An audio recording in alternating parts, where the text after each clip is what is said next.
Welcome to the Scoop World Order National Champions Edition. We had a monster show yesterday. I'm still recovering. IVs and fluids have been shocked into me after a 6.5 hour show yesterday. So I appreciate all you guys that were kicking it with us yesterday.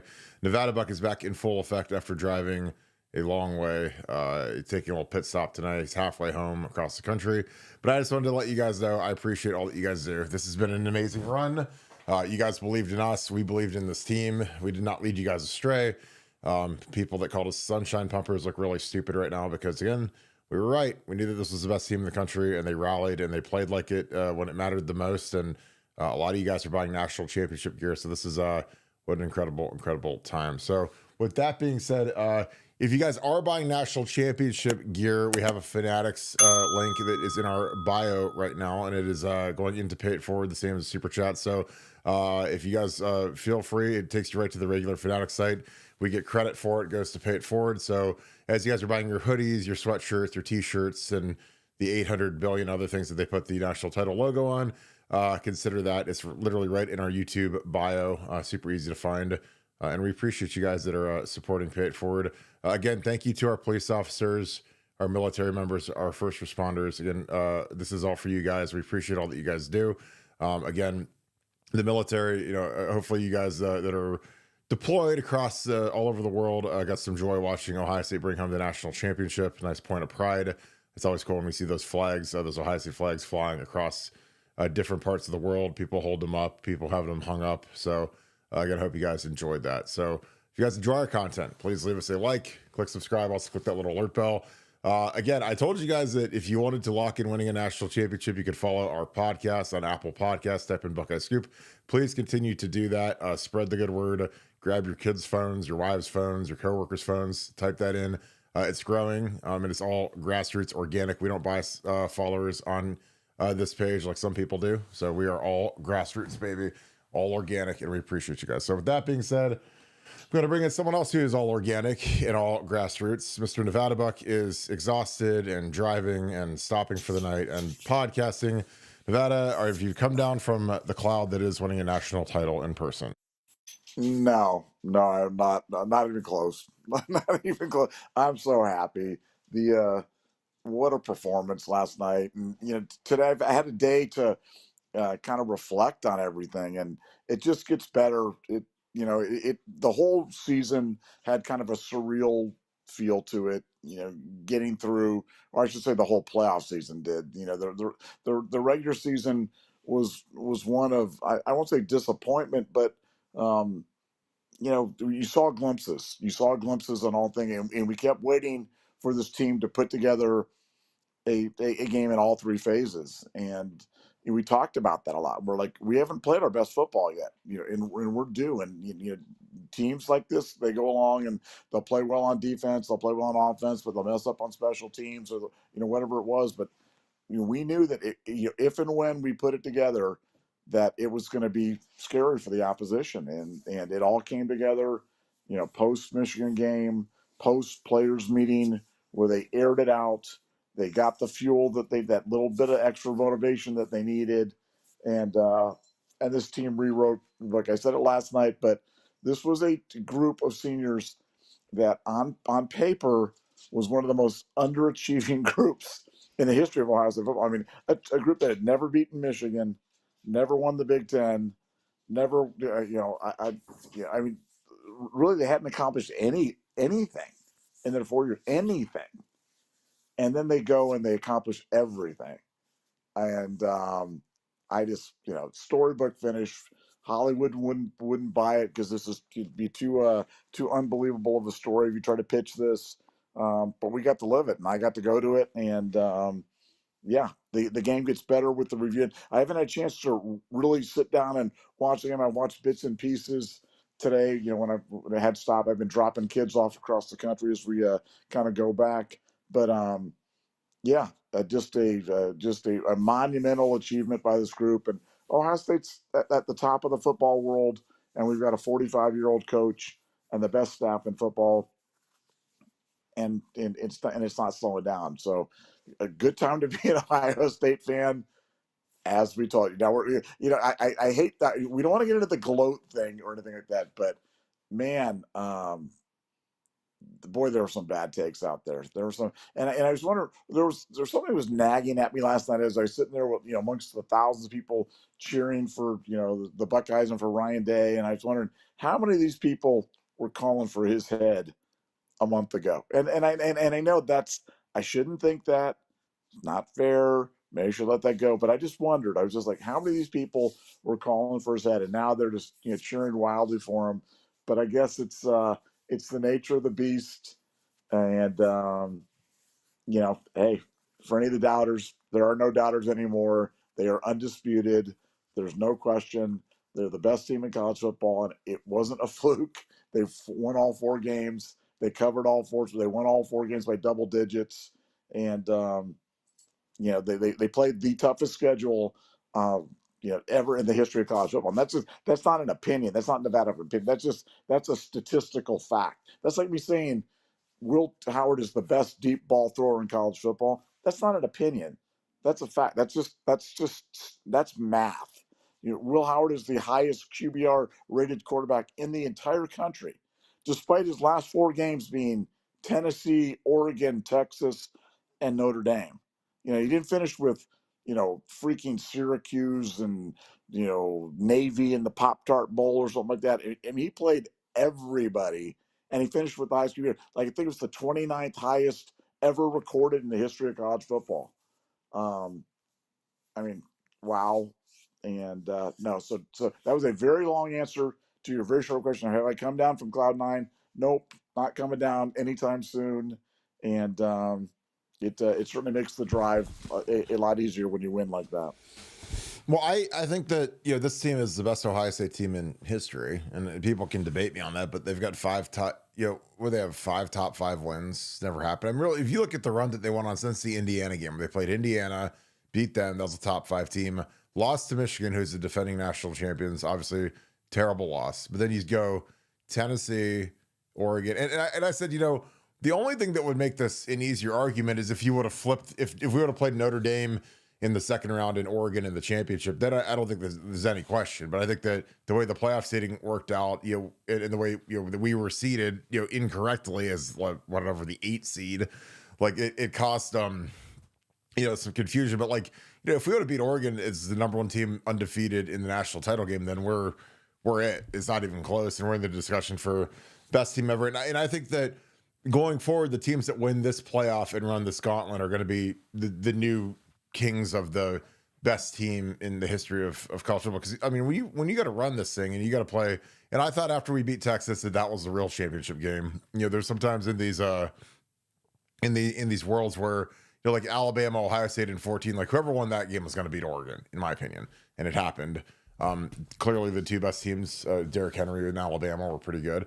But I think that this is this is going to be a real test for Ryan Day, man. I mean, the celebration is going to be immense, and rightfully so. I mean, winning a national championship that's what everyone's goal is for the year. But from a fundamental standpoint, I mean, this really puts you behind the 8 ball from a calendar perspective, because these guys are now retaining the roster, going through the portal. Calvin Simpson Hunt hit the portal today. Devin Brown ended up going to Cal Berkeley. Mitchell Melton is going to Virginia. And then you got the guys that have already declared, like Zed McCulsey's going to Indiana. We got some other guys that haven't picked spots yet. But, how does Mickey Marotti handle strength training? Because right now, you are now the mountain. Like Nick Saban used to say, like when you win this thing, we are the mountain that everyone's trying to conquer and climb. And everybody else that we're going against outside of probably Notre Dame started winter conditioning today. They start in the weight room today, starting to work out again today. And we can't do that. We have to give these guys at least a couple of weeks, at least a week off. I think honestly, if I was Ryan, you gotta do Sonny Styles and Caleb Downs and the guys that really played a lot, Austin Seyerveld and Luke Montgomery and Carson Hinsman. Those guys have to be on a different plan for at least a couple weeks, as opposed to, these young guys that didn't play, they need to get in the weight room like today. Because there's a lot of guys that are in that locker room smoking cigars, wearing the hats, celebrating, breakdancing, doing stuff for Instagram, doing it for the gram, that didn't play. And so those guys could get in that weight room and start getting ground into mincemeat by Mickey, because they're not sore. Now, again, did they have to practice? Yes, but when you don't have to play in the games, then you're not anywhere near. I mean, I was a guy that, my freshman year when I redshirted, I did all the practices. I didn't play in the games. So my body was nowhere near as tore up as when I was actually a starter and had to play, 65, 70 plays every week. So that'll be really interesting. Mark Pantoni's got a really tough job right now because he's got agents calling him. I'm sure that there's a lot of these kids on this roster that want raises. You got to figure that out. You got to figure out who you got to keep, kind of plan out the portal. Mickey Maratti's got to push back pro day. He's already announced to the players.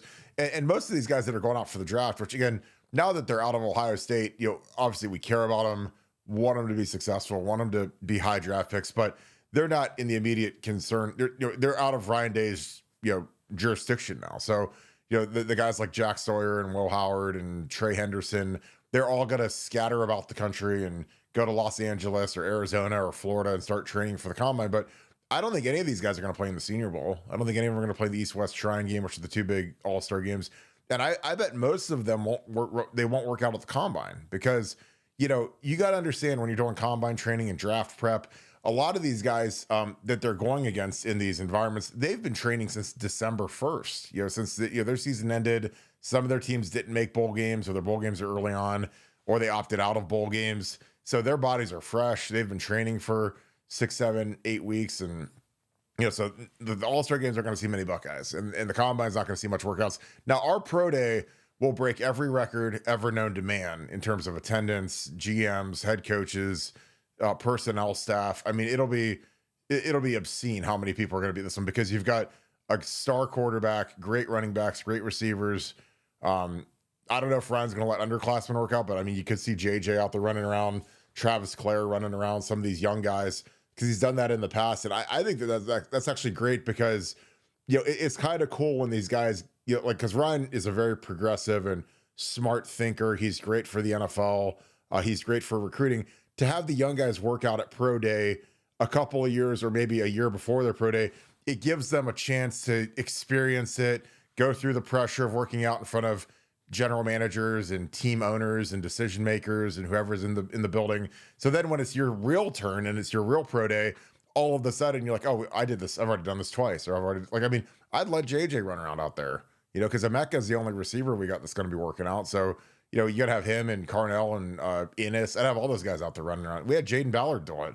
Because again, when you have those guys work out, it provides spacing and rest for Emeka, because, when you've got Will Howard running, these guys all love Will Howard. They want Will Howard to look good. So the best way to make Will Howard look good is if all of his young receivers that he's got chemistry with, they go out there at pro day and they run kind of the same routes that they ran all season. So then the chemistry looks good. The timing looks good.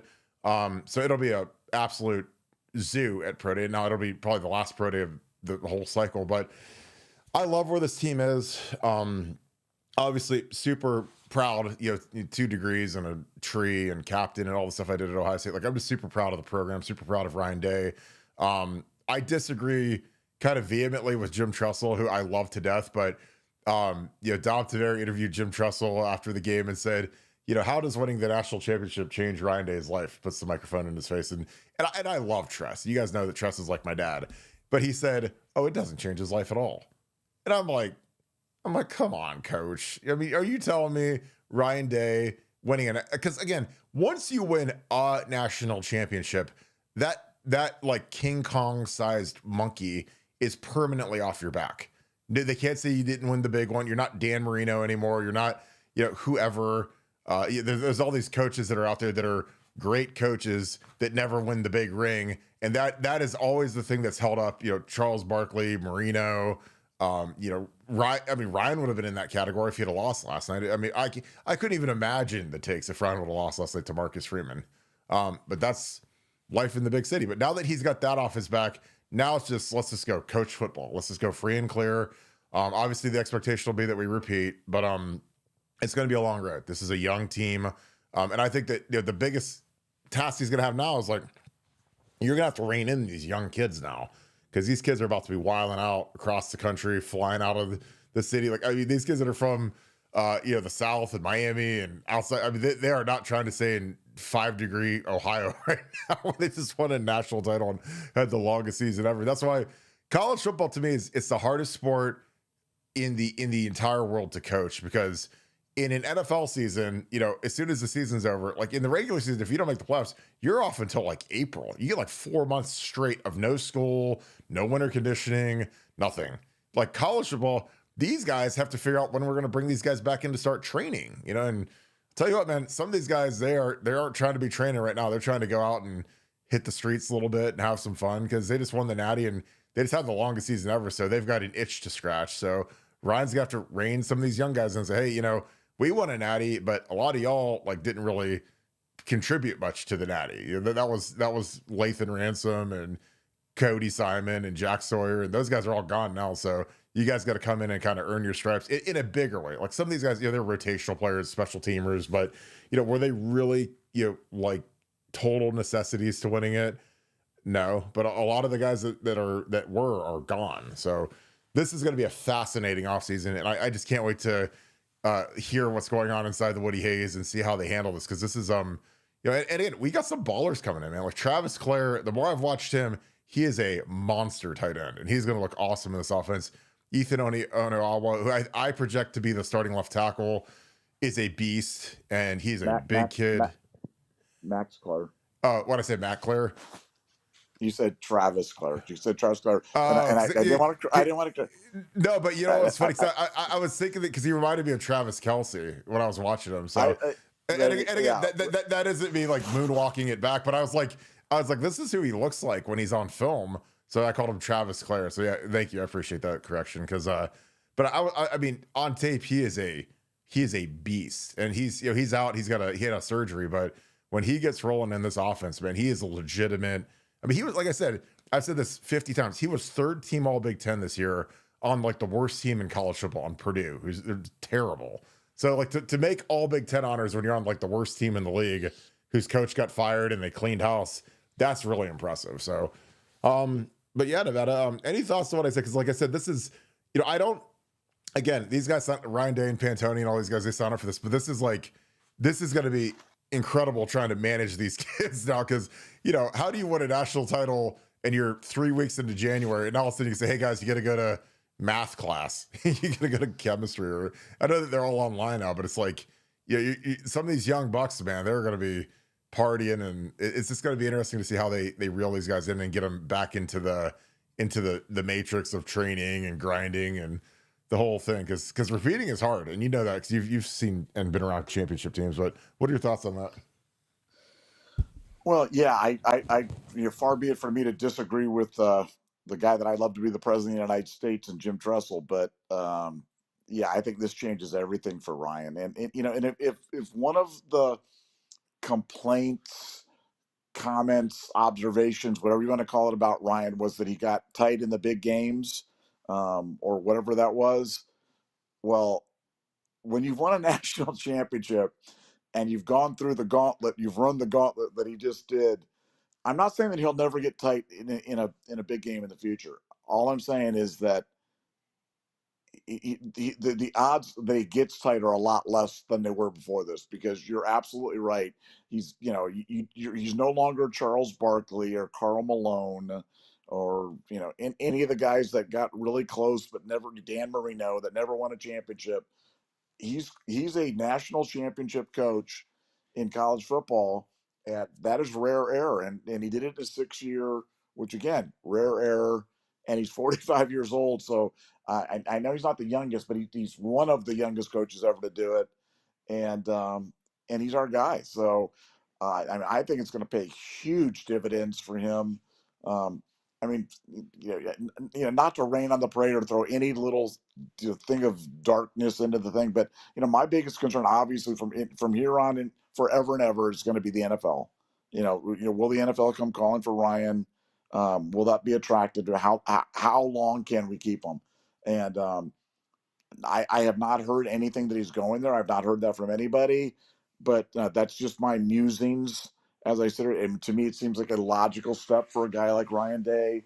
At some point in the future, he's going to want that challenge. Do I think it's going to be today? No. Do I think it's going to be tomorrow? I hope not. Do I think it's going to be 10 years from now?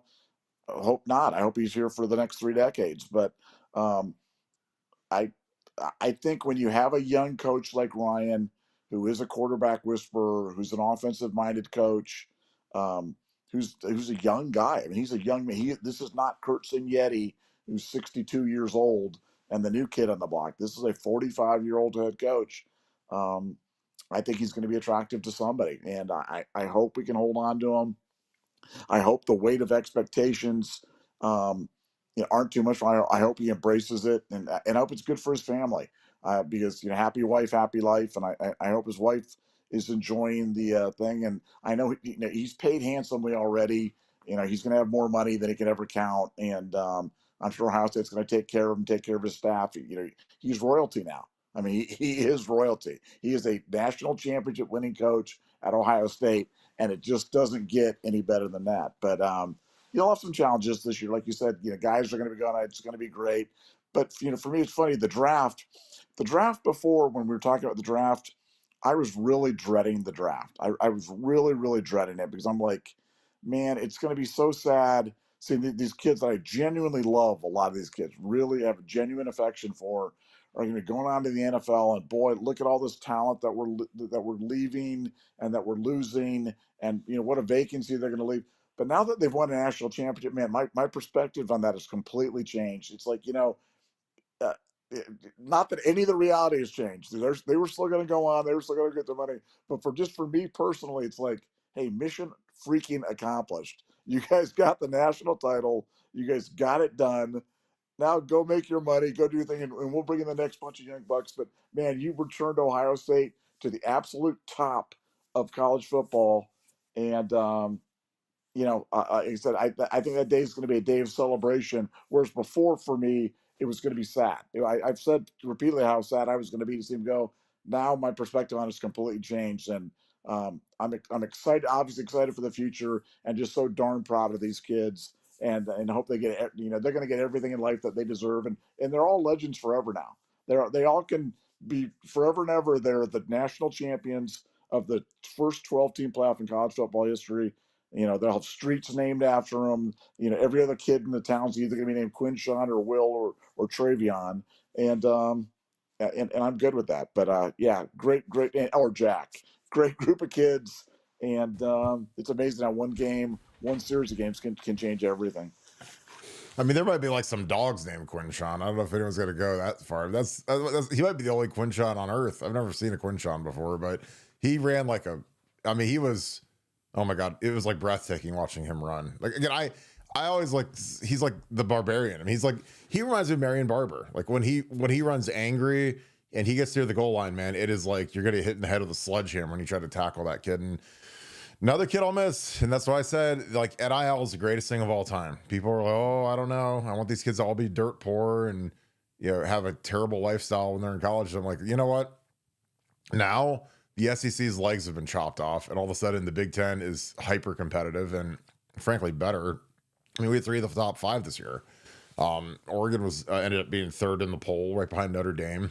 And now we can go get Quinshawn. We can go get Caleb Downs, go get Will Howard, go get Max, don't call me Travis Clare, Ethan Onyeonwa. And again, that's why there's just so many things that we were right about, and there's a lot of stances I go on where I'm just like, I don't care about certain things anymore. Like I don't care about offensive line recruiting at all anymore, and people get bent out of shape about the dumbest things. And I was like, guys, with NIL now and the way we manage our roster and the fact that we just threw a national championship, we already had the best offer proposition there was. I mean, Ohio State, the development, the NFL super highway that you can get on, but then you throw in, you want a natty on top of it. And you see how these kids, like a kid like Will Howard was here for a year and just loves the program.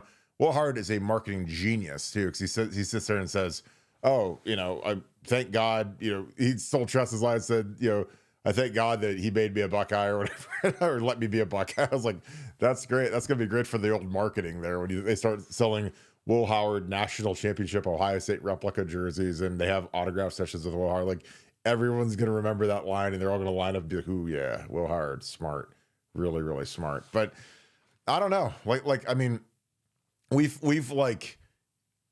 there's been so many narratives that Nevada and I have had to fight because, again, we run circles around all these other sites that allow all these other idiots to post. And we don't even let bad people on our site anymore because they're just worthless. But like there was a narrative about the offense, who's going to play offensive tackle in 2024 or 2025. And I literally said, I don't care. I don't care if we miss on Blake Miller or we miss on David Sanders or we miss on Samson Okunloa or Baker, the kid that went to Texas. I don't care, because guess what happened? You know, we're going to lose a first round top 20 left tackle who got hurt in the middle of the season.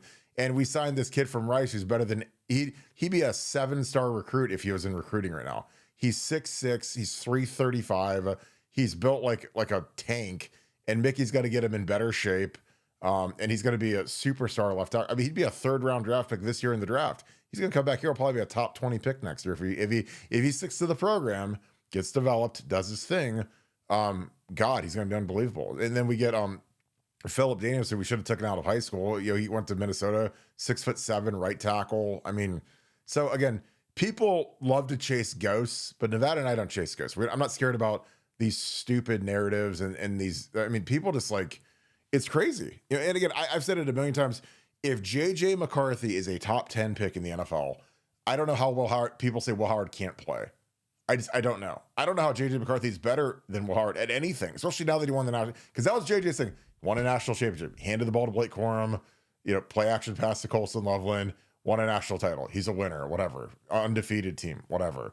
Like Will Howard, when we needed it the most, drops a dime right in JJ's hands to ice the game, cold as ice. The whole world thinks that it's going to be a run to keep the clock moving. Ryan takes a shot. JJ connects it. It ends the game essentially. And Will can't throw the deep ball, isn't good. I'm just like, I watch all these bad quarterbacks in the NFL, and I'm like, but Will Howard can't play in the NFL. Like I watched Bailey Zappi play for the Browns, and I'm like, but Will Howard can't play in the NFL. Come on, guys, be better.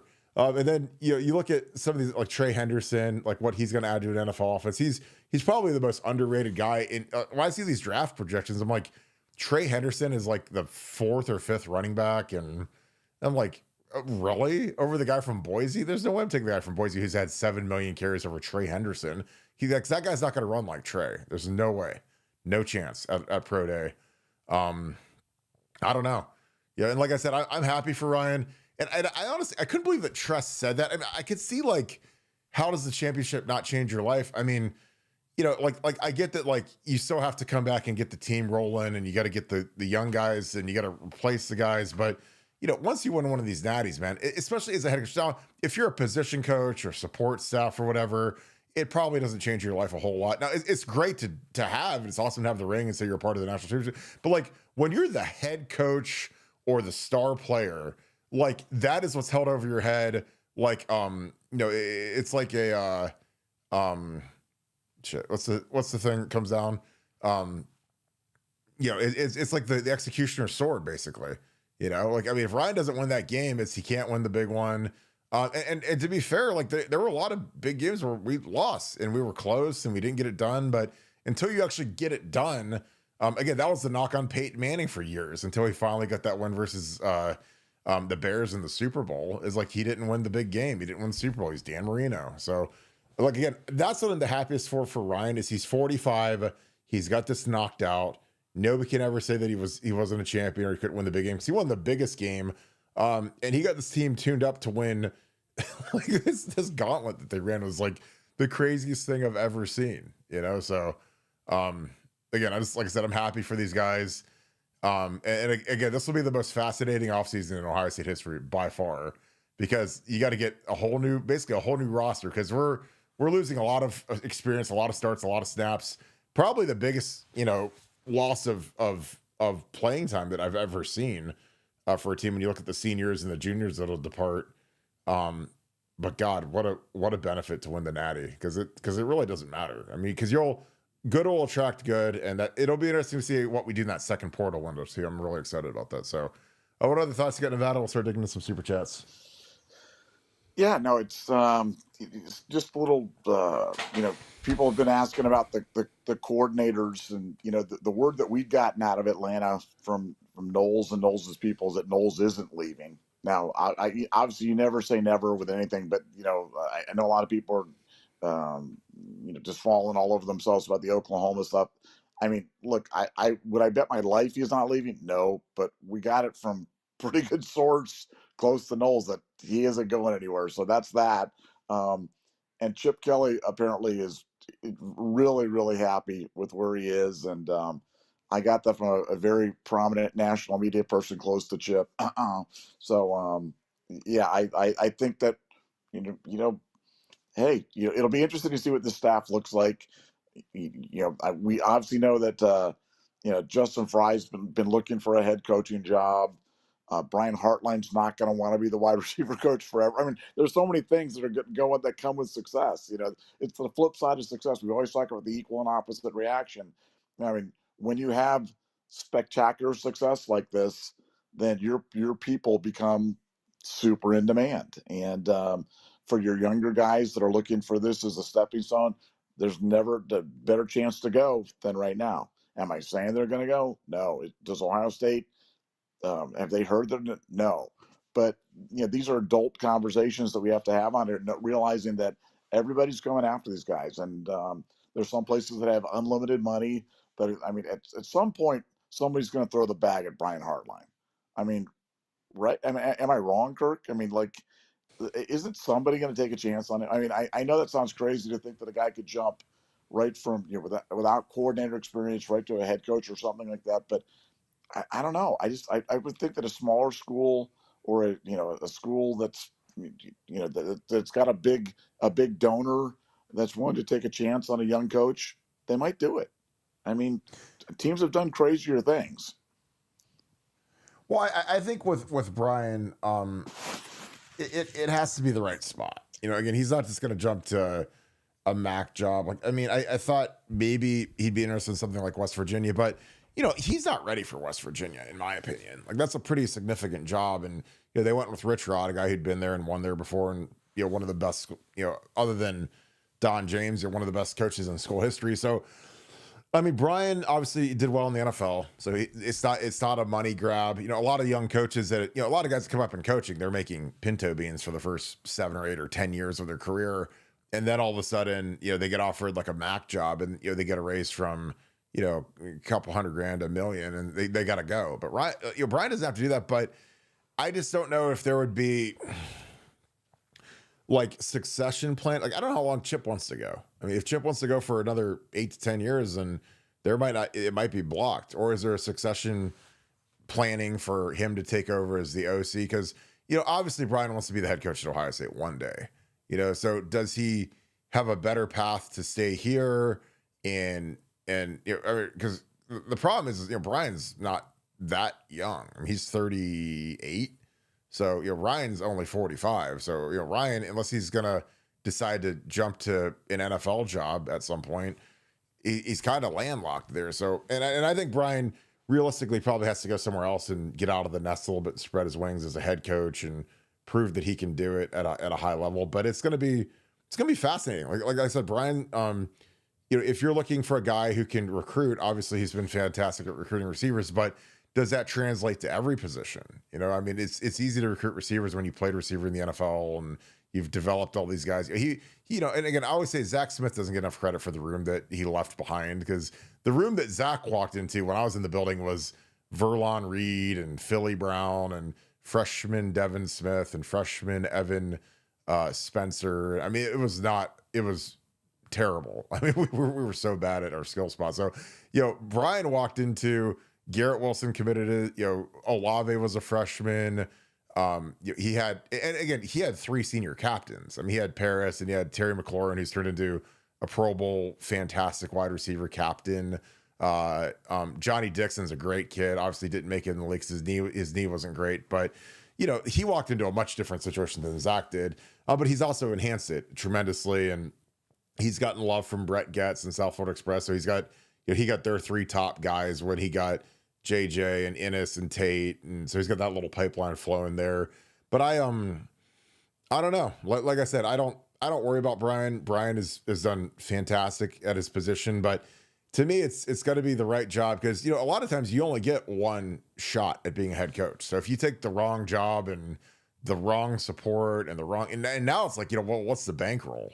Because like if you want me to turn a program around and we have no NIL, then it's going to be, you don't want to go to one of these positions where you take the job at Purdue and you're a farm team for all the good teams. Like I mean, Purdue's coach came in from UNLV, Barry Odom, and he lost his star tight end. He lost he lost a kid to Clemson, a kid to Ohio State. So their roster just got pilfered. So Brian, like he's sitting in a spot where, well, it's easy to look good when you coach at Ohio State and you can recruit the best players in the country and they come here and there's prestige. And, like I said, it's like kind of good begets good and the flywheel's spinning along.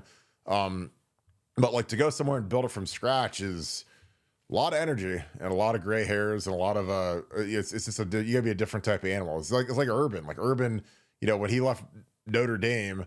Now, granted, Urban didn't come through the NFL and make the contract money that Brian made, but Urban had to go to Bowling Green, which was like 1-11, and he had to basically turn that place into like a Marine Corps boot camp for a year to turn them into an 11-1 program, whatever they ended up being, a MAC championship team. It takes a different animal to do that, and Brian has never experienced anything other than like the fillet. I mean, he's been at Ohio State. He's never coached anywhere else, and again, and that's not his fault, but it's just a fact. So once you've got it kind of cooking here and you're making a couple million as a receiver coach and you're learning from Chip Kelly and learning from Ryan Day, like I think you could get pretty comfortable pretty quick because you're like, well, I get this huge check, I've got this incredible room. I know that with Chip Kelly and Ryan Day, I'm always gonna have a fantastic player at quarterback, which makes my room happy and good and productive. So I don't know, but could somebody throw a bag at him? Yeah, but like how high up the food chain is going to throw a bag at a guy who's been a career position coach so far? I mean, would that fly if Oklahoma went after him? I don't know, maybe. I mean, it'd be different if the position was quarterback and you could kind of segue that into receiver. But again, I just don't know. But he's a hot name. And again, when it talks about development and building a program and a culture, like if like the Miami Hurricanes came after him, would that fly? I don't know. But that's, like I said, that's fascinating. And then there's guys like, Keenan Bailey's interviewed for coordinator jobs at lesser schools like East Carolina. And, I don't think Carlos Loughlin is up yet 'cause he's only been here for a year, but, he'll probably keep developing. And, the good thing is the thing that I love, and the thing that we talk about, what could derail this dynastic run that we talk about a lot, is that, our two coordinators are older and, Chip's kind of been around the block and Chip is very loyal to Ryan and Chip frankly doesn't feel like fundraising for NIL. So pretty good chance he's back next year. And I think that, that's a great place because if Chip was 35 years old and, Sean McVay Jr., like he calls plays like, then, he'd probably be the hottest name in coaching right now. And NFL teams would be coming after him and whatever. But he's been around the block, he's coached in the league. He's kind of crossed that off the list, whatever. And then, Jim Knowles is a guy who, as a DC, is got to be the hottest commodity in the country, but he's also older, which again, I know that being old, this isn't ageism, it's just reality. Like if he was some gimmicky, yeah, he's gimmicky. But if he was some smooth talking, cigar smoking, if he had Dan Lanning's look and face and talk jive on Instagram and YouTube and whatever, then he'd be the hottest candidate in the world right now too. Because again, that's like you look at these dynasties that start stacking up. What's the biggest threat? It's that your coaching staff's gonna start turning over because all these programs in the Big Ten and the SEC, they're gonna want to replicate what you have, and the easiest way to do that is to steal your people. And that's what Saban dealt with. Nick Saban's staff. Georgia hired Kirby Smart. Tennessee hired Jeremy Pruitt. Steve Sarkisian came, went to Texas. And again, when those guys leave, they take your support staff. They'll take your, an assistant operations guy, making the head operations guy. They'll take your O-line coach, like Kyle Flood went to Texas, and he's the offensive coordinator there. So that's going to be Ryan's thing. Is he's got to backfill and make sure he has a lot of good coaches kind of ready to go. And again, it's part of being great is that teams are going to try to poach you. Now, I don't know if that'll happen this offseason because the coaching carousel, it hasn't stopped, but a lot of the positions are starting to fill, and the convention went on this week. But I don't know. It'll be fascinating. But again, it's a good problem to have because if everybody wants your coaches, that means you're winning. If nobody wants your coaches, that means you're losing or you're not very good. So But like I said, I love where our coordinators are from a stability standpoint, because as long as we can keep the coordinators, I think that we can replace everybody else. Again, Brian Hartline's been fantastic.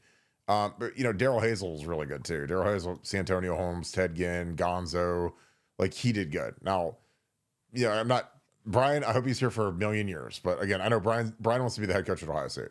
It's not a guess. So, and so does Marcus Freeman. So does every other guy that I ever played with. They all want Ryan's chair, and Ryan's not going anywhere because he's 45 and he just got the big ring and he's gonna get probably a bump in pay and everything else. So. All right. Any other questions, Nevada? And we'll start digging into some super chats because they're piling up. Last question for you. Yes or no? Has the game passed Larry Johnson by? Can he still coach defensive linemen? Yes or no? Well, I mean, can he still recruit defense? I mean, he got Edric Houston last year. I mean, Edric Houston is like one of those guys where he's going to be a superstar. He's going to be a dominator because he has all these little parcels of time that he got in the playoffs and whatever. His PFF grade is top of the charts, and he'd be like, oh, he played 8 plays and 2 pressures and a tackle for loss, and so that's going to be our starting 3 techniques, Edric. So we're gonna have him and Caden McDonald and Caden Curry and Kenyatta Jackson. And again, if we went out and got a superstar defensive end in the portal, I wouldn't be mad. But our interior guys, even with Hero Canoe, they're going to be really good. Now, are they going to be as good as Tyleek and those guys? We're going to see. And again, that's what I stress is there's going to be growing pains next year because we're going to have a bunch of guys that they've played football as rotational guys in reserves. They haven't been the frontline guys because our frontline guys have been starting for JT started for 4 years here, which is insane. And he is really good. And Jack Sawyer started 2.5, 3 years and really good. So yeah, there's going to be growing pains next year, but I think that we've got the speed and the talent and the depth. And again, that second portal window is going to be very fascinating because they're going to audit what we got. And then they're going to go and say, okay, we need to pick up a lockdown cornerback. Cause I'm not sure if Davidson's coming back or not. He's another question mark. But Jermaine Matthews Jr. is really good. We got Caleb Downs back there to kind of run the show. Sonny Styles, I think, is going to be back. Arvell Reese obviously will be the starting Mike. So, I mean, we've got a lot of talent. And I think our offensive line is going to be the best in the country. I really do. I mean, you throw in Ethan and Phillip Daniels, that'll be really, really strong. Along with our interior guys. Again, I don't know who's the odd man out as the first day starter because I felt like Austin Sauerveld and Luke Montgomery are our 2 best guards.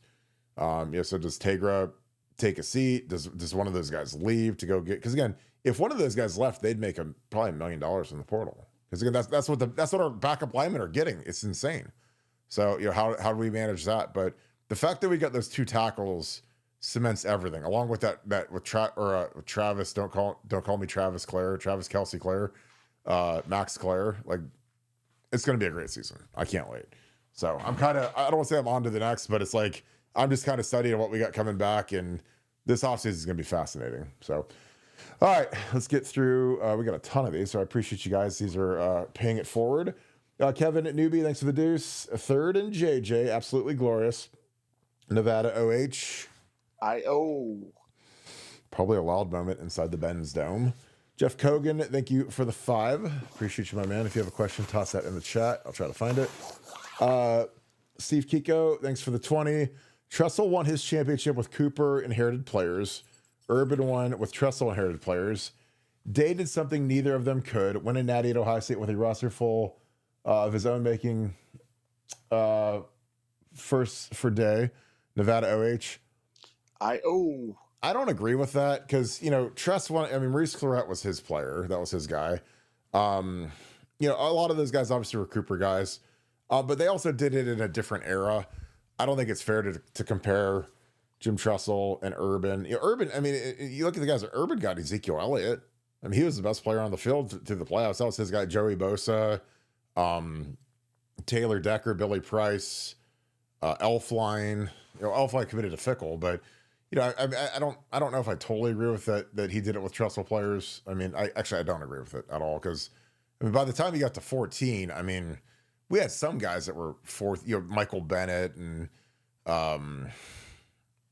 Kurt. I mean, the problem is like when you say Tressel guys is that some of those guys, they never actually played for Tressel because they were literally like their freshman year, they actually played for Luke Fickell. So, when you go 11, 12, 13, 14, if you go the fourth year seniors, they never actually played for Jim Tressel. So I don't agree with that.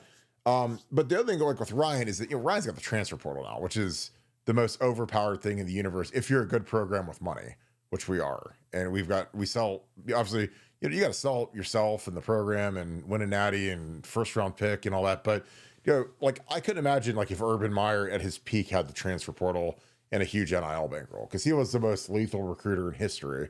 And so if you could actually pay guys like we can now, like I couldn't imagine what young Urban Meyer would have been like. But, but again, it's not Ryan's fault that they've changed the game. And, if they change the rules, then you just got to become the master of the new rules. And that's what Ryan is now, because again, these guys, they knew what you can always kind of project out your roster a year in advance, and they didn't like the tackle situation for next year for whatever reason, and they went out and got two really good tackles, and they got their left. Ethan is a stud, so they went out and got two good tackles. They didn't like the tight end room. I mean, the tight end room was like probably like a C-ish. I don't know if there's any NFL guys in that tight end room, especially if Jelani's not going to develop at the rate he needs to. So they went out and got Max Clare, who is an NFL tight end and is the best tight end in the country next year, in my opinion. Probably a preseason first team All Big Ten tight end. And you can kind of start backfilling. You took a defensive end, we took a linebacker. That's kind of the benefit with this portal is like now you can go get guys and you can project out, okay, we're losing this guy and this guy and this guy. Let's bring these guys in to circumvent the loss and not wait around for guys to develop. So it makes it a lot easier for Ryan because again, as much as you want to say he won with his own guys, like, yeah, he won with his own guys, but he also had the cheat code of the transfer portal. It's like saying I won with Monopoly, but I also got to start with Park Place, Boardwalk, and all the greens with hotels on them. It's like, well, Kirk won Monopoly, but he's got all this extra stuff that he started with. So I don't know. But again, that is not any sort of negative comment on Ryan Day. But again, we learned our lessons in the portal. We took these mid-range guys like Jihad Carter and Victor Cutler and all these guys that were just kind of like mid-tier depth pieces, don't want to ruffle feathers, don't want to upset the chemistry in the room. And then after we did that a few times and we wasted $1 million on a bunch of guys that can't play, we just said, screw it. We're going to go get the best players in the country and let the chips fall. We're going to get Caleb Downs. We're going to go get, we're going to go get, Quinn Sean, and, everyone's going to, come together. And when you win a national championship with all those guys, nobody's upset, unless maybe there's people that still want to cry about not playing enough or whatever. But if you win the natty and you play a little bit less, then that's fine. Go play for a bad team and do your thing. Nevada, your thoughts against Steve Kiko? This is a great comment. It says Tressel won his championship with Cooper inherited players. Urban won with Tressel inherited players. They did something neither of them can do. Win a natty at Ohio State with a roster of his own, making first of many for Day. Your thoughts, Nevada? Yeah, I just would be parsing words here, but I would just disagree that they couldn't do it. I mean, obviously, different times, but they all did it in different situations. Tressel did it in a 2-team era. Meyer did it in a 4-team era. They did it in a 12-team era, and they all faced different challenges in terms of doing it. And I'm just so excited for Ryan, and I'm so glad he got his one, because man, the first one is by far the hardest. Once you get the first one, it's a heck of a lot easier to stack them up. And I've been saying for a while, I'm like, if he gets one, watch out, because he could go on a dynastic tear, and I really believe he's about to do that. Yeah, and I agree, because I think Ryan, he has the benefit of the portal and NIL and all that, but he had to run the hardest gauntlet by far. I mean, not only do you have to run this long this 4-game stretch in the playoffs, but the Big Ten's way harder.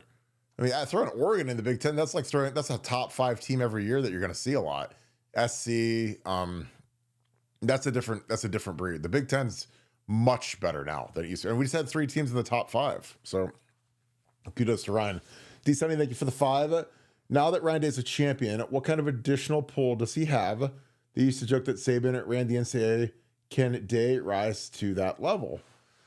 I mean, he's going to have all the Yankee needs now, man. I mean, he just won the playoffs, and, again, like I hear what guys on the staff like Mark Pantoni talk about where they need to revamp this calendar. Like if I'm Ryan, I'm like, look, like winning the national championship is amazing, but when you've got to have like the transfer portal going on during the playoffs and you've got guys leaving in the middle of I mean, Sam Williams-Dixon left like last week.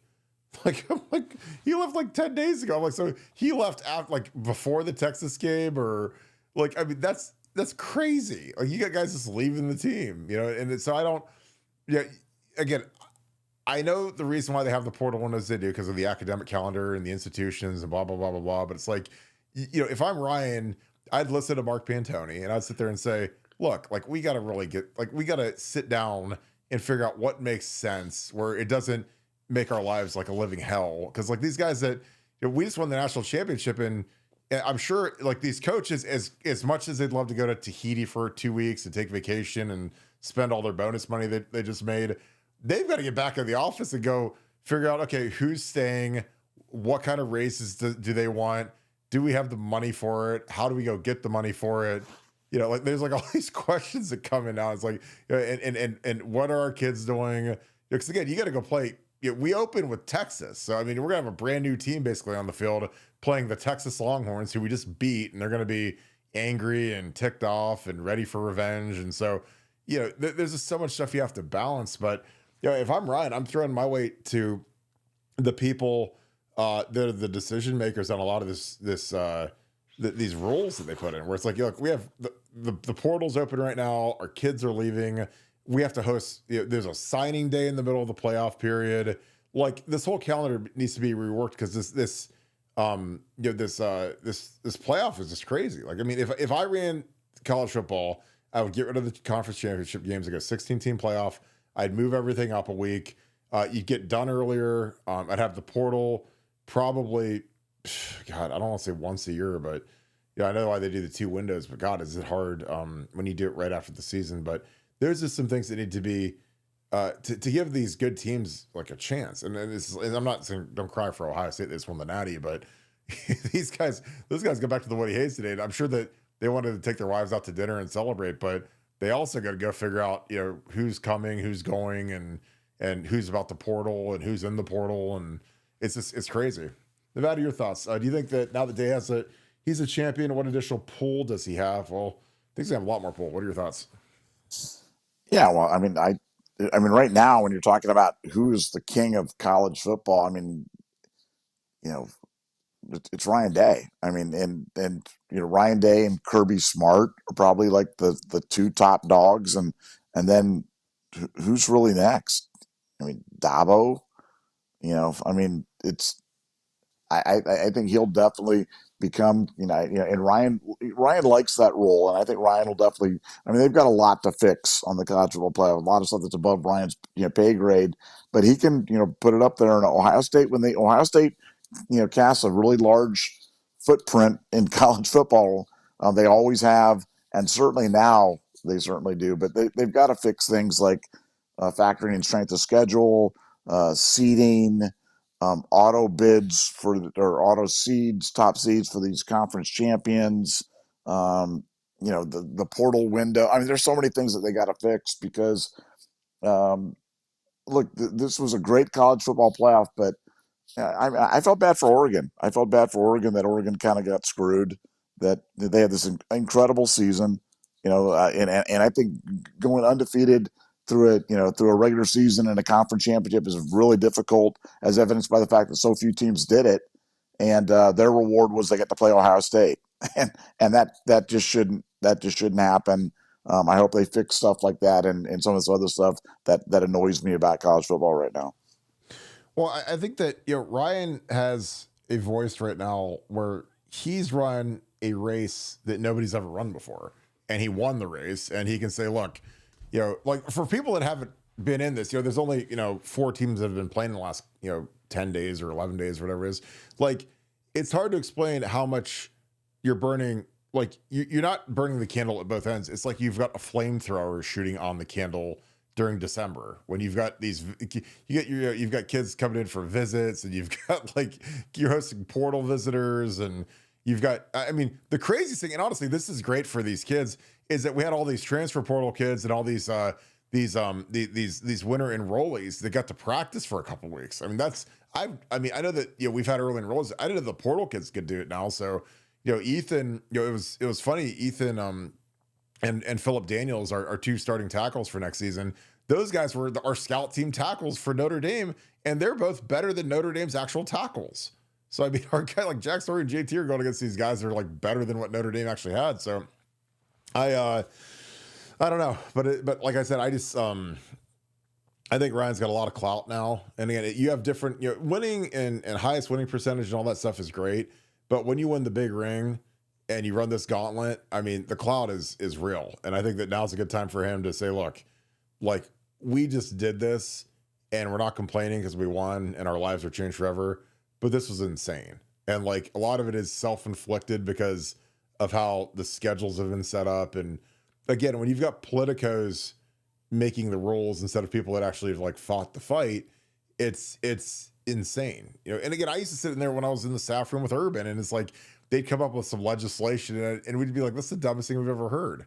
And it's made by guys that have never coached, they've never played, they've never been in a staff room, they've never had to run the gauntlet of a college football season, and they'd make these rules that just don't make any sense. And that's where we're sitting right now. So again, I don't know. And like I said, these guys, college football has never been harder for these staffs because, Bill Belichick and all these other coaches across the country, they're starting winter workouts today, and they're getting, and there's teams that are going to be starting spring ball in a couple of weeks. Like think about that. We just literally took our helmet and pads off last night for the final time of the season, and in a couple of weeks, there's going to be teams that are going to be starting spring practice. Like these guys would have like there'd be a rebellion at the Woody Hayes if they said, hey, in 2 weeks we're going to go back out and start practicing again. There'd be a full on, it'd be like the storming of the Bastille. It'd be crazy. Rory McLeod, thanks for the 5. Thanks for being an Ultra member as well. Just joined BuckeyeScoop.com after the Natty. Appreciate you, my dude. That's awesome. A long-time listener. What happens on the sideline when the team has a big lead and it starts to slip away? In my experience, like when we've had that, it's just keep scoring. Like again, because usually that's the defense is slipping up a little bit or the offense is choking a little bit. But when we played Michigan in 06, it was a great one because they scored 39 points, which at the time that was the most points ever scored with a loss, and like our defense couldn't stop them. Like so on the sideline, we're just like, guys, we got to keep scoring. Like there's no take your foot off the gas. And against Michigan, Michigan's like playing a national championship game where when Michigan's really good, like they were really good when I used to play like in 06. Like that they've got skill guys like Manningham that can they can score a 70-yard touchdown in one play. So you got to keep grinding. But it's more like it's not about being crazy, enraged, psychopath guys. It's more about just being calm and saying, all right, guys, we're just gonna keep scoring. Got to keep going. We got because there's sometimes where when you play a football game, it's kind of like a baseball game where there's some days where the pitcher doesn't have his stuff and he's getting knocked around the yard a little bit. Like sometimes the offense or the defense doesn't have their stuff and they're not clicking. So the other side has to pick them up. Like if the pitcher doesn't have it that day, well, then the bats better get sparked up and start knocking some balls out of the park or, getting around the base paths a little bit. So that's what it's like. I mean, when I've done it, I just, like it's one thing to be like a raving maniac, but I always tell people, I'm like the scared dogs bark the loudest. And, we've got great skill. That's the great thing about playing at Ohio State. The whole reason I wanted to play at Ohio State is because I knew that I would always have great skill players. I'd always have Ted Ginn, Gonzo, Santonio, Beanie Wells, Pittman, those types of guys. So we've got great skill. So as long as we can block in front of, stay in front of our guys and block for them, move guys back a little bit, then we're going to win. We'll be fine. So Nevada, any thoughts on what happens on a sideline? And also thank you, Roy, for joining Buckeye Scoop. Because again, if you guys love this show and you love this chat and you love meeting great people, BuckeyeScoop.com is like the mecca of that. This chat is a couple hours a day, or yesterday 7 hours because I about died. But that chat board is always on. That message board we got on BuckeyeScoop.com, and it is an inferno of greatness right now. So just let you guys know. Nevada, your thoughts on what happens on the sideline when a big lead starts to slip away? Yeah, no, look, football is kind of an interesting game because, it's a game where a lot of times the battle switches from being the opponent to being the clock, and you want to run the clock. The problem is what plays run the clock, running plays, because incomplete passes is the only thing that stop the clock until the last 2 minutes. And So now the other team knows you're going to do that, so they're blitzing to stop the run, and so it's tough. It's really really tough, and I think Ohio State kind of found itself in a situation there where they're up 31-7 in a game, and 31-15. Then they get the ball down to the 20 on that great play. You got to break that play down, because I was watching the play where Emeka got the ball and fumbled down at the 20. I don't know how he got the ball. I don't know what was happening with that play. What do you remember that play, Kirk? What do you mean, like how I got knocked out of his arm? No, how did he get the ball? Like, what happened? I was following. It looked like Quinshawn and Will were going around the right side. All of a sudden, Mecca's going around the left side. I didn't even know he had the ball. That's how good the eye candy was. I was completely fooled on that play. But when that stuff happens, you just gotta kind of bring it back. Like in any sport, whether it be hockey, when the things start to, you just gotta kind of go back to the beginning of the game, pretend it's 0-0, and just start playing like you did back then, and you hope to hold on and kind of regain that magic. But hey, for Ohio State, it came down to one play, came down to 3rd and 8 or 9 or 10 or whatever that it was, and a bomb to JJ from Will. You can't throw it deep, Howard, and when we needed it the most, he delivered a strike to JJ, and the rest is history. I mean, isn't that ironic to you that like his whole knock is that he can't throw the deep ball, and like when the national championship is on the line and Ryan Day is going to do something because like I said on the if you guys watched my show, if you guys want to rewatch the show and have some really hilarious, entertaining commentary, watch it with my YouTube video playing in the background, because you can sync it up, because I've got the score and the thing on the one side where Nevada's logo is, and then you can sync it up real easy. But like, I was like, his balls are the size of Jupiter. I mean, he threw that thing deep. It was like Ohio State, they did that versus Bama when they threw it deep, because they're just trying to be aggressive and end the game, which again, it's great, especially when you have a guy like JJ. But the narrative on Will said he couldn't win the big game, and then he couldn't throw the deep ball, and he throws the most perfect deep ball of the season in the biggest moment of the season to basically ice the game down. And I don't know. It's like sometimes like when you see stuff, and again, you talked about that Hollywood script thing. If I watched this movie and I saw everything that happened, and I saw, the you lose to Oregon, and then you rally and the team gets all jazzed up and they beat Indiana and they're going in to get the revenge against Michigan, and and then they lose again, and then they run, like, nobody would buy that. This is the corniest thing I've ever seen in my life. Like, come on, that team's gonna roll over and die.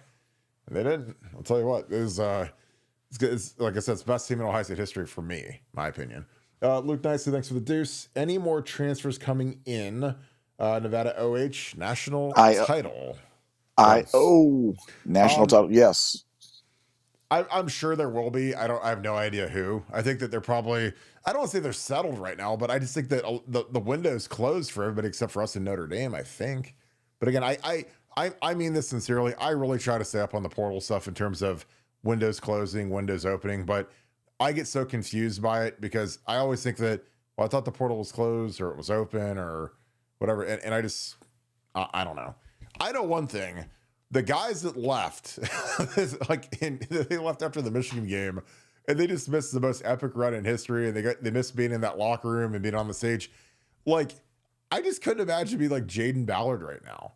And you're like sitting in Wisconsin in some apartment, and you're like, man, I was just on that team like for the Michigan game. And then I just said, I'm gonna dip on out of here and head to Wisconsin. And again, I don't know if those guys get championship rings. Like that's something that's real curious about. Like if you quit the team, do you still get a ring for the season? I don't know.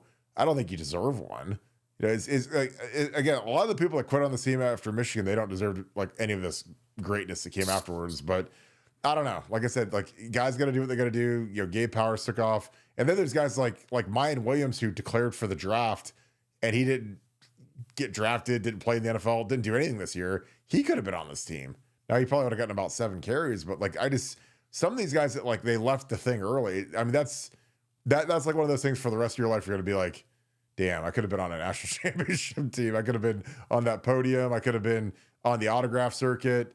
And you get none of it. I don't know. Like I said, that's why I didn't want to. I don't know.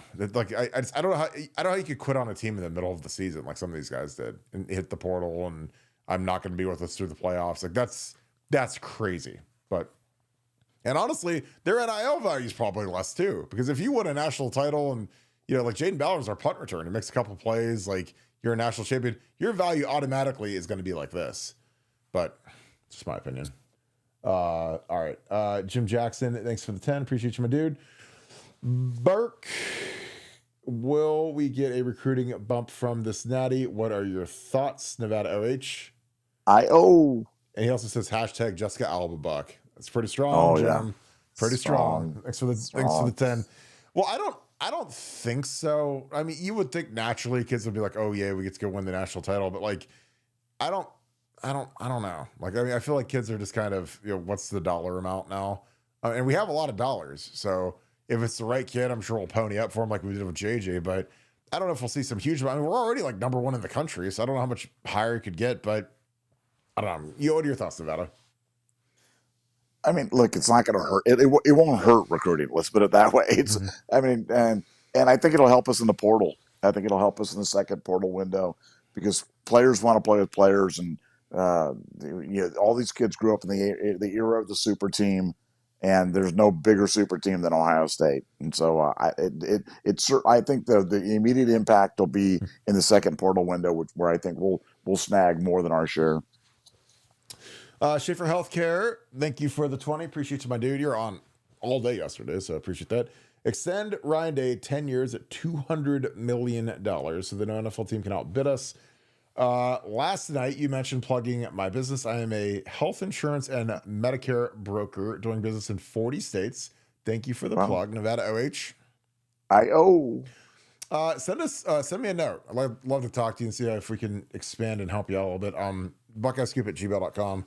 I'll give you a call. Let's see if we can help you out with that. Because again, I think that any of you guys that have small businesses that we can help plug, I think it helps everybody, because a lot of people do a lot of different businesses and they could work together and get to know each other. And that's kind of the beautiful thing about what we do here, is that people do that. They get to know each other offline. It's, oh, you do this, so we could do this. Or, I have a landscaping business. Oh, I sell John Deere tractors, whatever. Like, there's a million little symmetries that you guys could put together that I think that's kind of part of the mystery of who some of the people are behind the screen names. So yeah, send me a note. That'd be great. Matthew Shelton, thank you for the 5. Are we the first program to have 3 consecutive coaches win a natty? I couldn't find the answer. Also, F the haters and complainers, Ryan frickin' Day. 3 straight full-time. I mean, I don't know. I mean, obviously, Luke was interim, so if you don't count Luke, then I think we'd have to be. I mean, has anybody ever had 3 coaches in a row win a national title? I don't, not in my lifetime.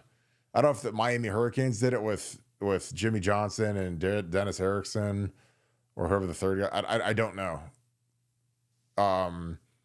If you guys put a gun on my head, that'd be my guess with Schnellenberger and Jimmy Johnson and Dennis Erickson. I think Luke counts, though. I think Luke counts. He's got to count. But he was the interim head coach, though, right? Yeah, but he was the head coach. I mean, I don't know. That's an interesting thing. But yeah, that's an interesting thought, though.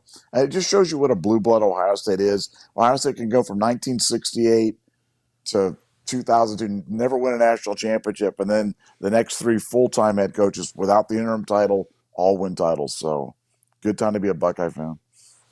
Thanks, Wet Blanket Buck. That's gonna be your new name. Like a giant wet blanket. Instead of Nevada, it's gonna be a giant dripping wet blanket sitting there. It's gonna say, as long as it's an. I think Luke counts. As long as it's an honest wet blanket, that I'm okay with it. You know what I'm I wish it didn't count. Like, if there was a way that I could delete that brain cell from my head. I know. Because again, it happened. Because it's like I tell everybody, you haven't lived until you've worked at Ohio State when we've lost 7 games in a season. Like, you literally have not lived. And then the next year, I was a part of an undefeated 12-0 team and a 6-7 team in the same 24 months. So again, you haven't lived until you've lost 7 games in Columbus. Oh my God. Whew. 3, Pooh Beard 12. I can't wait to read this. Thanks for being an ultra member. Thank you for the 34-23, which is a score. $34.23. So Pooh Beard, he's always hilarious and always comes up with some great content. He says, as amazing as the season was, let's not lose sight of the karma collected up north. First, the number one Lions lose, and then 2 days later, OSU ND play for the Natty, and the Bucks win, are back on top of the CFP. And guess what? The Hammer is up next. Yeah, and the Red Wings stink too. Yeah, again, the Hammer will come at some point. I made my peace with how I thought about the Michigan stuff at this point, because since we won the national championship, we've got scoreboard, trump card. We've got everything on Michigan. Like, they can beat us in the regular. No one cares. You win the big ring, man. And the best part about it is, my favorite part about us winning the national title, it's not that we won the national title. It's that we've won a national title more recently than Michigan. That's the greatest thing in the world, because they had that on us for one whole year, and now they're back to the back of the line, and so they're going to be on the canvas for a while after that. Nevada, your thoughts about Michigan and their downfall? Well, I mean, you know that every person in Michigan was rooting against Ohio State last night, and the fact that Ohio State took care of business. I mean, how sweet is that? I mean, as good as it feels for us, I just love just crushing their souls again. And they're trying to cope with all this stuff. Oh, we beat them, we've got them, and you just know that they're just broken. That we broke them last night as a fan base. They know once and for all, no matter what they do, that we have the upper hand, and their party officially ended really quick. They had the shortest championship run of all time. Their honeymoon period would last about 2 days, and now it's the reign of Ohio State. The reign of terror for Ohio State begins, and I couldn't be happier about that. It's a great place to be. Manimus Prime Entertainment, thanks for the 5. Thanks for being an Ultra member as well. Was Lane Kiffin yelling at his TV screen somewhere, seeing Q owning fulls? Yeah, probably was hard on Lane, but Quinn Shelton would have won the Natty, and he knew where to come win one, and he got it. And he was, could have been the MVP of the game. I get why you give it to Will Howard, obviously, because he was spectacular, but you run for 3 touchdowns in a championship. I mean, you could maybe be the co-MVP, but again, he was fantastic last night, but I'm sure Lane was very upset, which is great. Joshua, thanks for the deuce. Why are Penn State fans saying Carnell is going to the portal? Penn fans? Who's Penn? Penn State? I have no idea why Carnell Tate would go for the portal. He's going to be our number. I mean, why would you leave Brandon Ennis and JJ, who not only are they from your 7-on-7 team, but like they're your best friends, and you just won a national championship and everything else in the world? I don't know. Nevada, anything on that? I mean, look, in the age of the internet and social media, all it takes is one moron somewhere saying something, and people just run with it. So, yeah, I haven't heard anything that would lead me to believe there's anything to that. So, Penn State still thinks they're getting Urban Meyer their head coach too. So they're waiting for that plane to land and Urban to jump off the plane. So.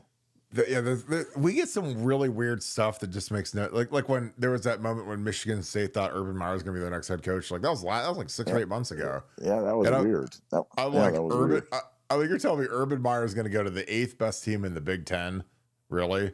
I mean, unless you've got $1 billion in NIL, he's not coming to East Lansing. There's just no chance. Justin Adams, thank you for the 20. So glad we won the Natty. Just curious if any updates on when the idiots up north are going to get sanctions from the cheating scandal. No updates. Nevada, any updates there? No updates, but we're now that I'm back at least halfway from Atlanta, and I will start digging into that a little bit more. But no, that I sound like a broken record because I've been waiting for the original notice of allegations copy to be published, because the Sports Information Department of Michigan had told us it would be middle of December, and then they said it would be end of December. Then they said it would be early January. So, they don't have any set deadline to honor Freedom of Information Act requests, but I would expect it to be any day. And when it does, we can all read it together. A. Willis, thank you for the 10. We listened to you guys, took off work, and drove halfway to Atlanta to buy the last second ticket drop, only for them to go up over $5,000. So we went home with no tickets. Not mad, though. 24 champs. Oh, I'm sorry. I honestly didn't even look at the market, because once I decided to live stream for 7 hours, I wasn't going anywhere. Well, I apologize. I feel bad because I mean, in general, that's not always works, but No, that was on that was a bad call by Nevadabuck, man. And here's the thing: I have bought tickets to Super Bowls and every possible big event that you can, and the market. I've never seen a market like I've never seen it act like this. And I don't really have a good explanation other than there was just crazy demand for the tickets, but don't have an explanation for it, but that was a bad call by Nevada Buck. I put that in the mea culpa. People, we have a thread on our board about people making bad calls, and some people are like, "Hey, I doubted Will Howard, I doubted Ryan Day, I doubted Chip Kelly, whatever." And I put I thought ticket prices would go down, so that was my bad there, guys, and sorry about that. that's crazy. I mean, but again, I always feel like the markets are like artificially high. Because they Oh usually yeah, are. Like I said, like for yeah. Ohio State games, like a Michigan game, I mean, they always come down after kickoff, always. Because a lot of times, I just feel like big swaths of tickets get bought by the ticket brokers, by the people that make a living doing this. So when all of a sudden they've got all this inventory and no one's biting on these crazy high prices, they have to drop it. That's just what they do. I mean, it happens at UFC fights. I mean, I buy UFC fight tickets after the thing's been going for an hour or two, and it starts flying down. But again, I apologize if we did that. So sorry about that. Family Mirich, thanks for the 5. I'm pretty sure Coach Day won the Natty on the 20th anniversary of his father passing. Secret storyline. Wow, That's that true. is Yeah, that yeah. that is insane. Jesus. Whew. Talk about chilling, man. That is you don't talk about emotion. You can't imagine that. Yeah, that was wow. That's right, 'cause that was my dad who's passed away. That was his birthday. It was January 20th. So that's crazy. Good for Ryan, man. God, I mean, I love his retweet was very profane and very excellent that he retweeted CJ Barnett. And I was like, I literally said, I'm surprised he didn't say that. And I'm not going to say it on the air because it is very profane, but you guys can look up his Twitter account. And I'm surprised he didn't say that as soon as he got to the microphone at the podium, but good for Ryan. D Sonny, thanks for the 10. Thanks for the show because we've been through the emotions together over the years. I feel like the senior class was the first one we all watched grow up together. It was. I mean, really, we started. The funniest thing about Buckeye Scoop is Nevada and we founded this company during COVID.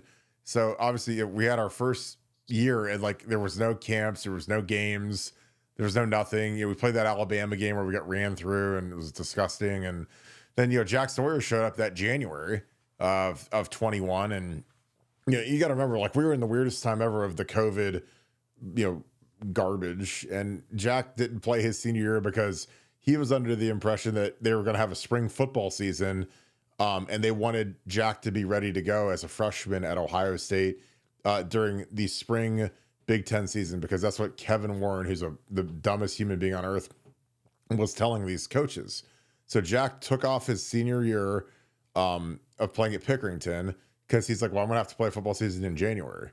So again, this is how far we've come. So yeah, that was about when we were founded, and look at us now. It's pretty amazing. So Nevada, any thoughts? D Sunny says, thanks for the show because we've been through all the emotions together over the years. Feel like the senior class was the first one we watched all grow up together. Yeah, from a scoop perspective, it absolutely was. Your thoughts, Nevada? Yeah, no, certainly a special group, man. Not every class do I feel as close to as I feel with these kids. I mean, some more so than ever, and probably next to the Brew Crew, this is probably the closest I've ever been to a group, and just so happy for them all. There's never been I'm not saying they're the best group of kids that ever been in Ohio State, but there's never been a better group. I mean, in terms of just high quality people, type of people that you'd want your daughter to date or to bring home to mom. These are great young men, and just really really excited for them, and what an accomplishment. Yeah, I agree. Ranjit Story, the Pink Floyd piano cover artist. I love that. That's another thing we should plug is, I don't know where you do that up. That's awesome. And I love Dark Side of the Moon. That's such a great album. The 2 running back system worked incredibly well for OSU this season because we had 2 highly talented and unselfish running backs. I'm hoping that OSU can continue that into the future.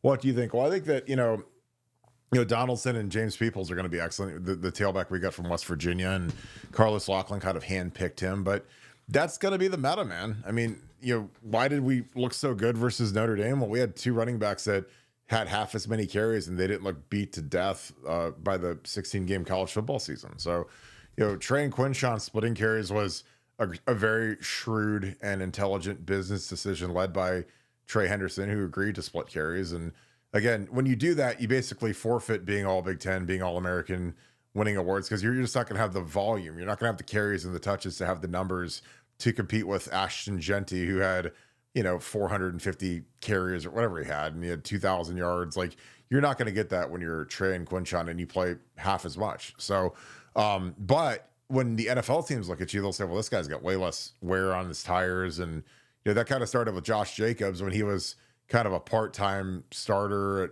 Alabama or part-time rotational guy. And he ended up being a first-round pick. And teams were like, well, yeah, he's only got 250 carries or whatever. And he's can catch the ball. And he's been a dominating player in the NFL, Pro Bowler. He was first-team All-Pro 2 years ago with the Raiders. And he was really good with the Packers this year. So these guys are smart. And again, I think that one of the benefits to NIL is the fact that these guys all have agents now. And they don't have like some small Columbus based. I mean, they've got like Athletes First and CAA and Drew Rosenhaus. And these guys talk to NFL personnel people. They talk to these NFL analytical people, and they know the trends and they know what teams are looking for. And dude, if you're a running back and you have fewer carries and a clean injury sheet, then magically you're really valuable. Because again, there's a timeline to when the wheels are going to fall off you. And that's something that, I think Trey is really smart about, and the wear and tear is real. And again, we live in a world where in the NBA, these guys take these load management days, and they're basically managing, their workload by having another star. Because, if you're Travion and you're a prideful guy and you're a great teammate, you feel guilty if you come out of the game and we've got there's a clear drop off from being the All-American level starter to the backup who's not an NFL player, or maybe just as a, and we've had a lot of those guys who Chip Trainum, and I'm not trying to put them on blast, but Chip Trainum, Master T, nice kids, but none of them are NFL guys. Trey's a first round pick-ish type guy. So when you put those other guys in, there's a big drop off. Mayan Williams didn't even get a sniff in the league.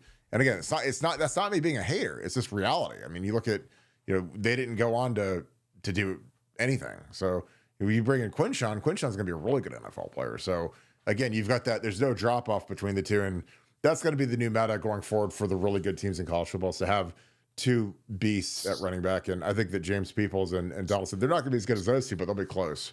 Your thoughts on the 2 running back system, Nevada? Well, first of all, do you know what the acronym META stands for? Oh God, it's going to be real, or it's going to be dumb? No, it's real. Most effective tactic available. The META. I never knew that. Yeah. See, there you go. The more you know. So here's the good thing about Nevadabuck is he's figured out that if he mutes his microphone and when he's texting and you hear that tapping, and he can look it up on Google and say that to me. That is so untrue. That's such a lie. That's such a lie. So when you guys hear such a lie. Oh, such a lie.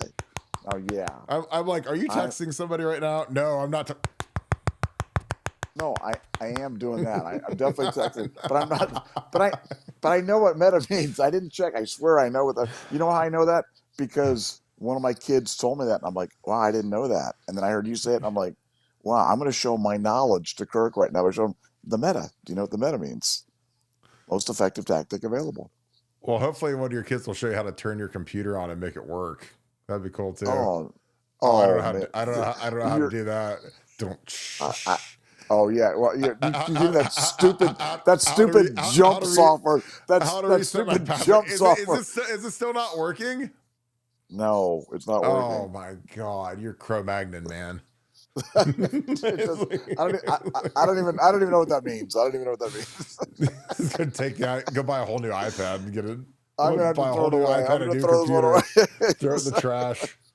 All right. Your thoughts on the 2 running back system before we go off the rails completely? Yeah, I love the 2 running back system. Obviously, it paid off handsomely it's going to pay off, both from an NFL draft standpoint as well as the performance on the field. And I totally agree that Ohio State played it perfectly for those guys, and I think that's going to be a model going forward, especially in a 16 or 17 game season, which is insanely long. And I just think it works out for everyone. And I agree with you 100%. I think Ohio State's got it set up that way for next year already. And let me just say, what a difference it makes when you have a real live running backs coach like Carlos Lachlan instead of that bum Tony Alford that we used to have. So what a difference! I'm seriously, Tony Alford's a bum, and I'm so glad that he's gone. And we got a real coach at the running back room right now, and we just won the national championship. So bye, Tony. See you later. It is funny because like those guys when they beat us and they couldn't wait to get on they're so happy. They're smoking their little Chihuahua dong cigars and they're sitting there, we beat Ohio State. I was like, we just won the Natty, so you guys gotta get back to the back of the line in your place. You know where it is. Like, go get your shine box, boy. James Hammond, thanks for the 5. Nobody, and I mean nobody, had a tougher road to win a championship. I mean, guys, like this gauntlet we ran again, ever. Nothing even close. Yes. I mean, start with top 5. I mean, hell, start with Oregon and then go to Penn. You got to go to Oregon, to Penn State, number 5 Indiana, Michigan, reigning national champions, obviously way down, but reigning national champions. Then you go through this playoff, and like I said, like if you sorted the teams in like a different order, and it was Tennessee, then Notre Dame, then Texas, then Oregon. If it looked like that, and it's like this, because like the hardest part is like the 2 best teams that we played were Texas and Oregon, and we knocked those guys out. So when you've got this limp Notre Dame team sitting there, I just don't know if it like if we would have beat Georgia or something, I think it would have resonated. But it doesn't matter. You're still the national champions, and Notre Dame beat Georgia, but I don't know. Like I think it's the best team ever. And again, I don't know if it's because we beat Notre Dame in the finals instead of Georgia that it's not getting that kind of run, but it does for me because I don't care. I just think that this team, they ran that gauntlet, man. And it's like, that's the hard part is like, and again, I don't feel bad for the staff. These guys are well paid, like Ryan and Pantoni and those guys. But, if you're in the NFL and you won the Super Bowl, man, you get to go on vacation for a week or unplug the phone and go decompress. These guys got to get right back to it, man, because they got to retain their roster and get to know some of these transfers. And I'm sure they'll take a little bit of time away, but it's hard mentally when you're the head coach or one of these guys to completely get away when you know that everyone else in the country that's chasing you is working that day. That's really hard. Now you have to force yourself to do it, but that's the new reality of this crazy deep playoff is that, look, you just ran the gauntlet and now everyone that wants to run the same gauntlet next year is chasing you, and they're already ahead of the race for the 25 season. D. Sunday, thank you for the 5. If you had to bet your year's gambling budget on the number of championships Ryan will leave Ohio State with, are you taking the over or the under 1.5? I'm taking over for sure. Oh my God, yeah. Because I don't see anybody out there that's terrifying, and I mean that sincerely. I think that the other coaches that have won, like Dabo is ready to get ran out of Clemson. The people there hate him. And Kirby Smart's a defensive guy, which I don't love. Oregon is going to be very, very compelling going forward because they're going to have a huge roster budget and Lanning's good. But Ryan's an offensive wizard, that's the one I'm betting on, and I think Texas is going to be good with Sarkisian. But I think that, the thing that Ryan and a lot of these guys are starting with Urban, this is a more national team than it's ever been.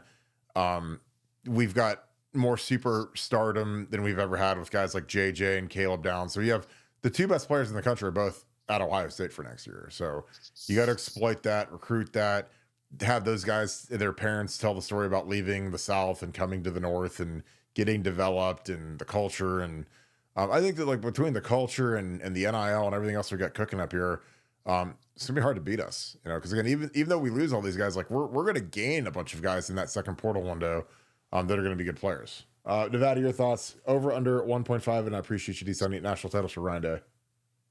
Yeah, I'm going over for sure. In addition, I agree with everything you said. In addition, Alabama's down. Alabama's on the decline. So you've got, one more kind of contender kind of sliding down. And, Yeah, I think now that Ryan's got one, man, watch out. He could really go on a run now. Ian Bates, thank you for the deuce. Verlon Reed went to my high school in the CO. Why did he leave? I don't know. He was gone.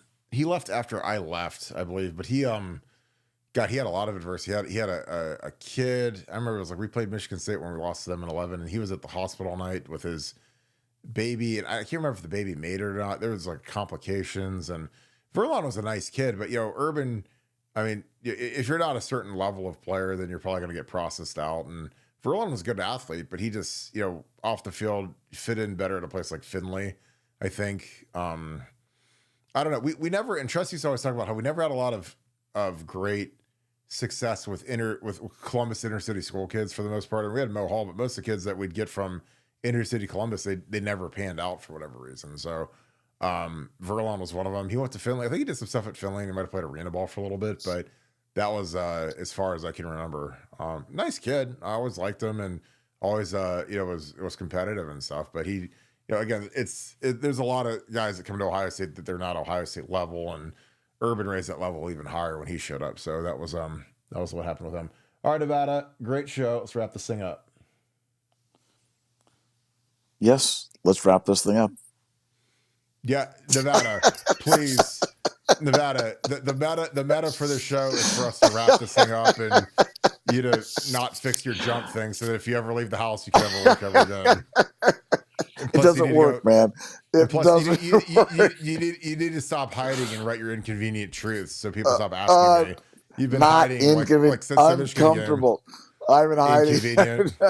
I'm taking a long walk home, man. Nevada's hiding truths. Nevada's hiding in a truck stop right now in a bathroom stall so that nobody can yell at him.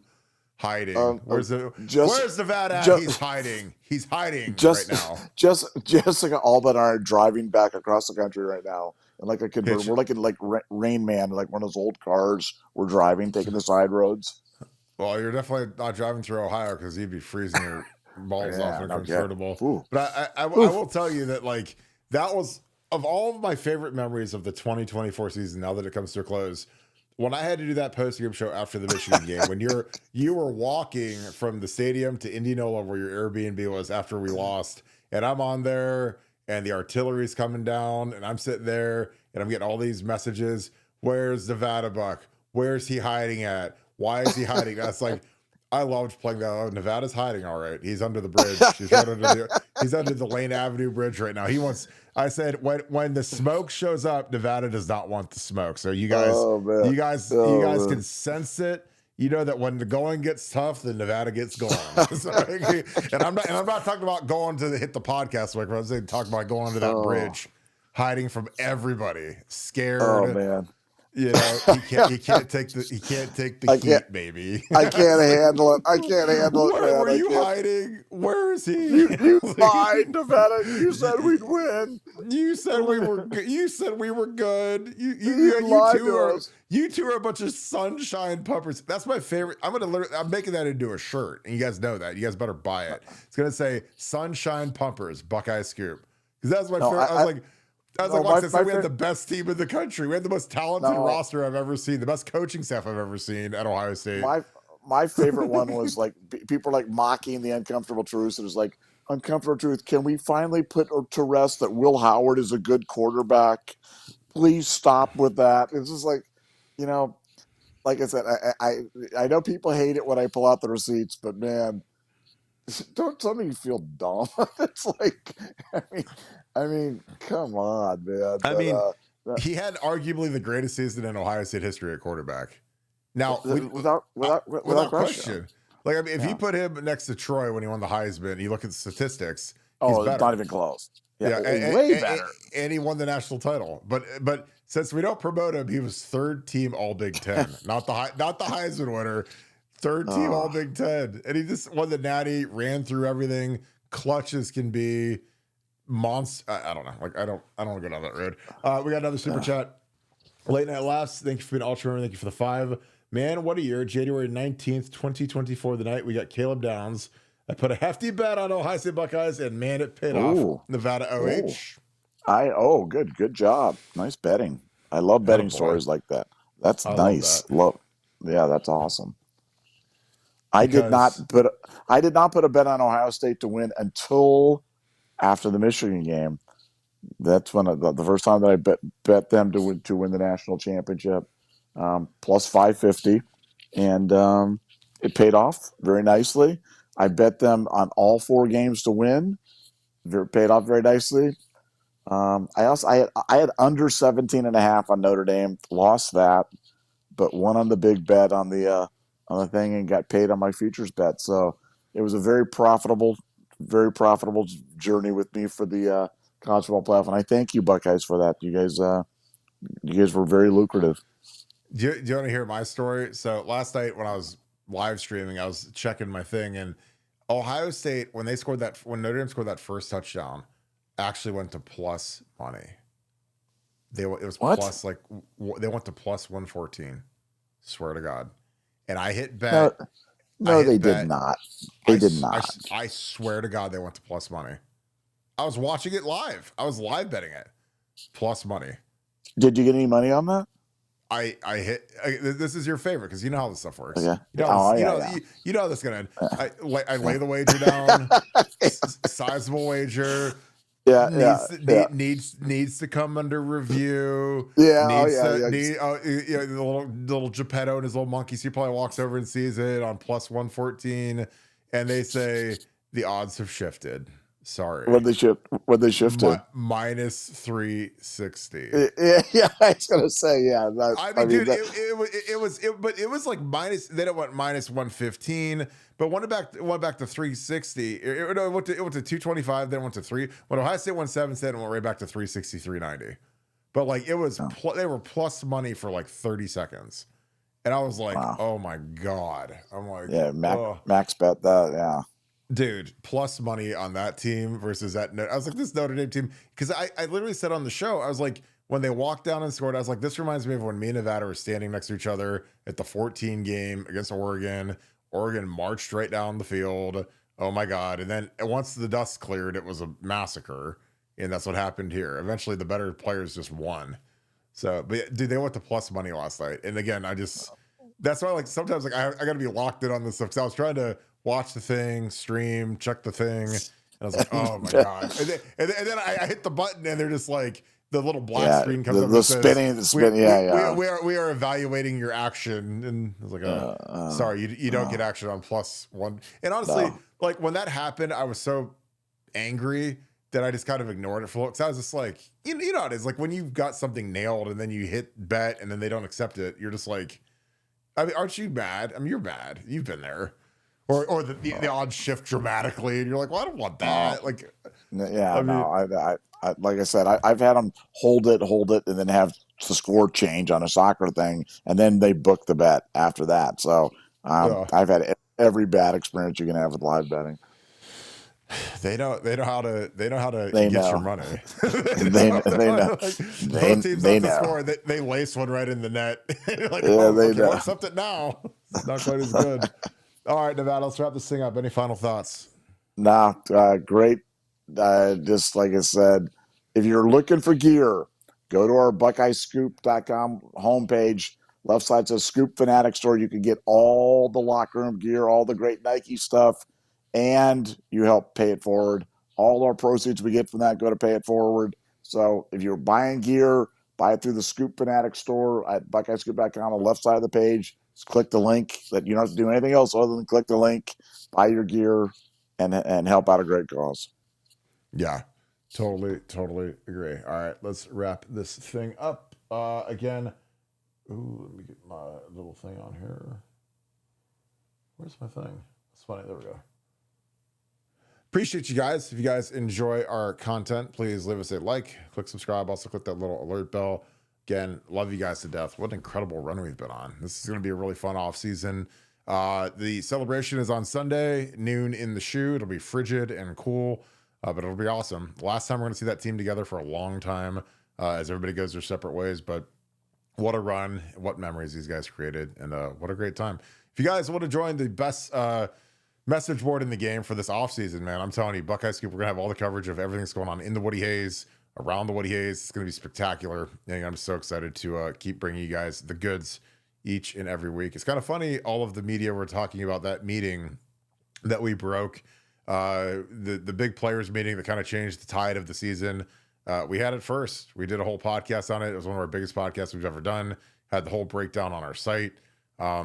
Was absolutely incredible. So again, we appreciate you guys being a part of that. If you guys are on the website, you knew everything that happened in that meeting and you saw what came to fruition afterwards. So, but again, I just appreciate you guys so much for all that you guys do for the show. If you'll do something huge for us, please follow us on Apple Podcasts. That is something that is imperative, along with Spotify.